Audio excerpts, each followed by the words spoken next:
Hello, my name is Keegan Chandler. Thank you for joining me for our first entry in the Hermes and John audio series. This series acts as a companion to a presentation I gave at the 2017 Theological Conference in Atlanta entitled Hermes and John, the Fourth Gospel in the Early Gnostic World. That presentation was essentially a compact, streamlined version of my research paper by the same name, and I encourage you to watch the video of that presentation as well if you haven't already. But due to time constraints, there was a massive amount of research I wasn't able to include in that presentation. I've since had a lot of people asking me for more information. There are evidently a lot of people interested in these topics, and I've been referring them to my paper.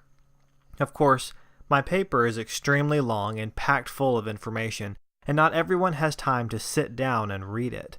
So I thought the best course of action would be to put together an audio version of the content of my paper that can be listened to at your leisure or while at work or while in the car on your commute. So I'll be reading through each section of the paper and building a fuller picture of my research on this subject and ultimately a larger, more intricate case for my proposal about John.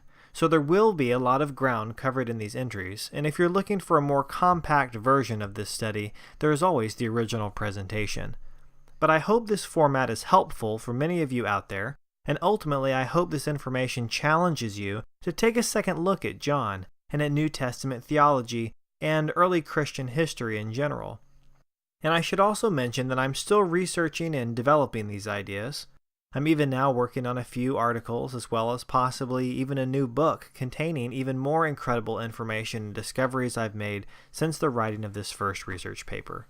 So if you're interested in these issues, be sure to keep tuning in to the Buried Deep blog as I continue to explore these important topics. And if you're ready to get started, go ahead and click the link for Part 1, in which I will introduce the Fourth Gospel and talk a little bit about why John studies like this are so important today. God bless.